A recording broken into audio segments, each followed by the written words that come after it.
मृत्यु का समय जब निकट आता है तो वायु उत्क्रमण से इसकी पुतलियां चढ़ जाती हैं, श्वास प्रश्वास की नलिकाओं में वायु आना जाना रुक जाता है, कफ भर जाता है।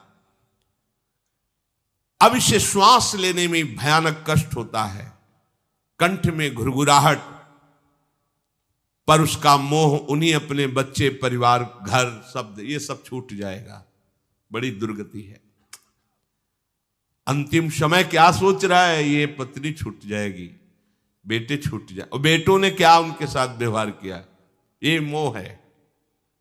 ये मेरा कमाया हुआ मकान कैसे छोड़ सकता हूं, तो छिपकली बन के आना, इसी मकान में रेंगना। पक्का आपका अंतिम फाइनल आपका चिंतन होता है, आपका चिंतन वही बनेगा जो जीवन भर आपने किया, उसके परिणाम में बंधु बांधव आकर घेर लेते और मनाने लगते हैं कि अब जल्दी मर जाए, भगवान उठा लें इसे। मृत्यु पाश के वशीभूत महान कष्ट को भोगता हुआ अपने परिवार का चिंतन करता है। वो मूड ये भी नहीं सोच पा रहा कि अगर अंतिम समय कृष्ण बोल दूं, राधा बोल दूं तो काम बन जाए। कुटुंब का भरण पोषण और मोह में लगा हुआ यमराज के दूत आते हैं, मार मार के उसके प्राणों को खींचते हैं। वो तो मार वही जानता है जिस पे पड़ती है, पर सोचता कौन है, विवेक है नहीं, इसलिए सोच काम नहीं करती। भयंकर रोष युक्त नेत्र वाले, जिनके देखने से पेशाब छूट जाए, तभी तो आप देखो मरने वाले का शौच और लघु शंका सब छूट जाती है, देखने मात्र से, इतने वो भयानक है। वो देखकर भय के कारण मलमूत्र त्याग कर देता है। सा दृष्ट्वा त्रस्त हृदय स्रकन मूत्रम विमुंचति, इतना भयावह स्वरूप होता है उनकी घुड़क, और उनकी मार की टट्टी पेशाब सब छोड़ देता है। यमदूत उसे भयंकर यातना देते हुए प्राण खींचते हैं। अब ये तो वही जानता है जिसके खींचते हैं। बाहर वाले सब घेरे बैठे हैं, कोई एक बार भी नाम नहीं बोला। अगर एक बार बोल देता राधा तो भाग जाते यमदूत और वो बच जाता। पर यह सौभाग्य तो जिसने जीवन में धर्म किया है, कहीं ना कहीं भगवद आश्रय लिया, उसको ये मिलता है। जैसे कोई घोर अपराधी को सिपाही बांधकर ले जाते हैं, उसी प्रकार रस्सी में बांधकर बलात् उसको यमलोक की लंबी यात्रा कराती है। रास्ते में पिटाई, घुड़कियां, उसे प्यास लगती, पानी नहीं दिया जाता, तपती हुई भूमि पर चलाया जाता है। कुत्ते नोचते हैं, व्याकुल हो उठता है। भूख प्यास उसे बेचैन कर दी, पर यहां किसी की भूख नहीं मिटाई तो तुम्हें रास्ते में भोजन नहीं मिलेगा। यहां कभी किसी को पानी नहीं पिलाया तो एक बूंद पानी नहीं मिलेगा तुम्हें। ये कर्म भूमि है। दावानल जैसी दहकती हुई भूमि पर उसे चलाया जाता है। तप्त बालुका में मार्ग में जब एक पग भी आगे बढ़ने की सामर्थ्य नहीं होती, मूर्छा जाती है, मार मार के उसे चेतना में लाते हैं यमदूत, फिर घसीटते हैं। महान दुख में अंधेरे मार्ग से अत्यंत क्रूर यमदूत उसे यमपुरी को ले जाते हैं। कितना मार्ग? 99,000 योजन मृत्यु लोक से। यह ऐसे नहीं कि कोई गप लिखी हुई है, नहीं नहीं। अब जैसे तिहाड़ जेल है, अब जानते ही नहीं तो क्या जानोगे, कहां तिहाड़ जेल, जाओ देखो जाके। आजीवन कारावास, कैसे बड़े कठोर कठोर, जैसा अपराधी वैसा दंड विधान। तो यहां थोड़ी दया है क्योंकि हृदय है, वहां हृदय नहीं है।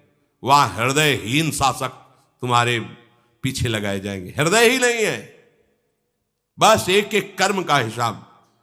जो हमने पढ़ा था पहली बार तो होश उड़ गए थे। जो यहां दूसरे का मांस खाते हैं ना, कोलू में पेरे जाते हैं। कोलू जैसे गन्ना नहीं पेरा जाता, लगा दिया, कोलू में पेरे जा रहे। मरना है नहीं, सोचो कितना कष्ट। फिर इसके बाद समसी से मांस नोच कर उसे खवाया जाता। होश में हो जाओ। 99,000 योजन का मृत्यु लोक से यमलोक का मार्ग है, लिखा हो 99,000 योजनानाम सहस्राणी नवतिम नवचाध्वनः त्रिभिर्मुहूर्तैर्द्वाभ्याम वा नीतः प्राप्नोति यातनः। एक योजन का मतलब 4 कोश, 99,000 योजन। इतने लंबे मार्ग को 2 या 3 मुहूर्त में तय करना, दौड़ा के 2 या 3 मुहूर्त, बहुत कम समय।